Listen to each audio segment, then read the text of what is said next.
Cuối cùng thì sau tất cả những biến cố mà cuộc đời này ban cho, tớ đã rút ra được một chân lý: hãy học cách chấp nhận và đừng bao giờ oán trách cuộc đời này.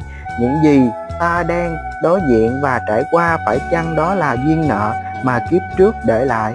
Hãy cứ nhẹ nhàng và mỉm cười với những điều không may mắn đang xảy ra.